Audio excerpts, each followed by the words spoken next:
1992 সালে বাবরি মসজিদ শহীদ করে হিন্দুত্ববাদের যে বীজ আগুন তোমরা গোটা ভারতবর্ষে ছড়িয়ে দিয়েছো, বাবরি মসজিদ শহীদ করে সেখানে জুডিশিয়াল কিলিংয়ের মাধ্যমে রাম মন্দির নির্মাণ করবার সিদ্ধান্ত নিয়েছো।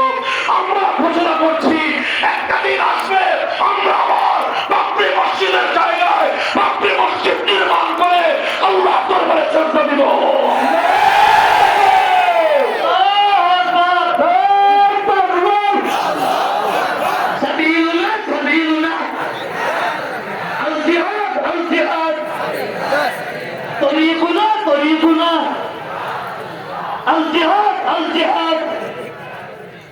ভারত হিন্দুত্ববাদী সরকার, বাবরি মসজিদের হামলার মুসলমানদের নরখাদরের সরকার বাংলাদেশের সেনাবাহিনীকে দিয়ে এদেশকে মসজিদের নগর থেকে মসজিদের শহর থেকে মন্দিরের শহরে মূর্তি শহরে পরিণত করার চেষ্টা করেছিল।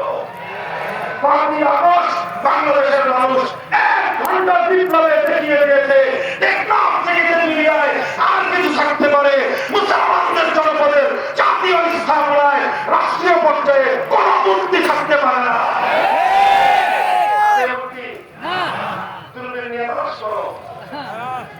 কে বলেছে মূর্তি ভাঙতে সেদিন? 5ই আগস্ট কোন নেতা বলেন মূর্তি ভাঙো, কোন আলেমরা ডাক দেওয়ার সময় পায় নাই। এই জাতি ইমানি চেতনায় উজ্জীবিত হয়ে 5ই আগস্টের বিপ্লবের প্রথম মুহূর্তে যে কাজ করেছে সেটা হলো এদের শাহজালালের গৌর গোবিন্দের নয়, এদের মসজিদের নগর, এটা মূর্তির শহর নয়। বলবেন হিন্দুরা অবশ্যই ইসলাম বলে সব ধর্মাবলম্বী নিজ নিজ ধর্মীয় পরিসরে শুধু স্বাধীনতা নয় সম্পূর্ণ মর্যাদা এবং নিরাপত্তা নিয়ে নিজ নিজ ধর্ম পালন করবে। তোমার মন্দিরে তুমি মূর্তি বানাও, যত সুন্দর করে ইচ্ছা মূর্তি বানাও, যত করে ইচ্ছা তুমি মূর্তি বানাও, কিন্তু মুসলিম জনপদে যে জনপদের জন্য 47-এ হাজার হাজার লক্ষ লক্ষ মুসলমান বিদ্যালয় ছেড়ে মুসলমানদের আলাদা আলাদা করেছিল, যে দেশে জাতিসংঘ অঙ্গীকার করা হয়েছিল ইসলাম হবে শাসনতন্ত্র, কোরআন হবে সংবিধান, যে দেশে মুসলমানদের সঙ্গে অঙ্গীকার প্রতিশ্রুতি দেওয়া হয়েছিল, এই দেশ এবং জাতি গড়ে উঠবে ইসলামী শরিয়ার আলোকে। 24-এর বিপ্লবের পর এখন আখেরি পয়গাম আপনাদের কাছে, এখন বাংলাদেশের সবচেয়ে গুরুত্বপূর্ণ দুটো টপিক, একটা হলো ধর্মীয় সাম্রাজ্যবাদ, গোটা বাংলাদেশ আতঙ্কবদ্ধ, আর অন্তর্বর্তীকালীন সরকার গোটা দেশের আইন সমাজ সমস্ত রাজনৈতিক ঐক্যবদ্ধ হয়েছে ভারতীয় সাম্রাজ্যবাদ উঠে দাঁড়াতে হবে। জাতির ঐক্যবদ্ধ থাকে সকল সাম্রাজ্যবাদী শক্তি হও, এ জাতিকে তোমরা পরাভূত করতে পারবে না ইনশাআল্লাহ। আমরা কখনো ঠিক ভাবে দিই ভারতীয় সাম্রাজ্যবাদের সূচনা হয়েছিল 72 সালের সংবিধানে ভারতের মূলনীতি মাধ্যমে। সরকারকে বলবো শেকড়ে পানি ঢেলে গাছের মাথা থেকে এই শেকড় এবং এই গাছের বীজ বৃক্ষ কোনদিন ধ্বংস করতে পারবেন না।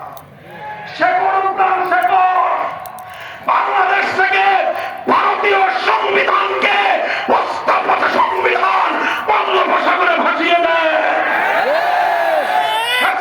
শেকড় উপড়ে যাবে, আর কোনদিন ওই নরঘাতকরা আমার বাংলাদেশের দিকে চোখ তুলে থাকার সাহস পাবে না।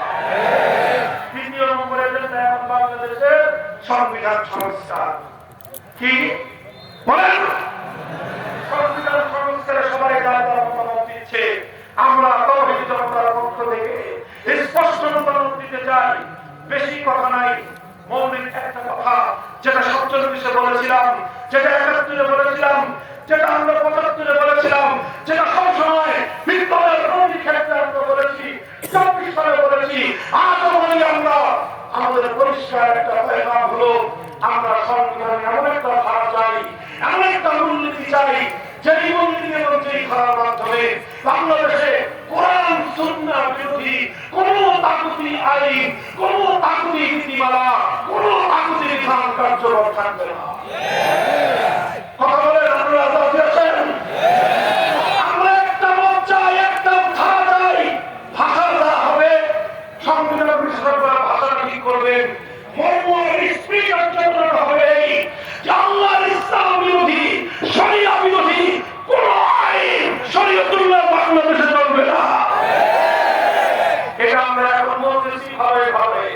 মানলে মানেন, সবার ভালো হবে। আর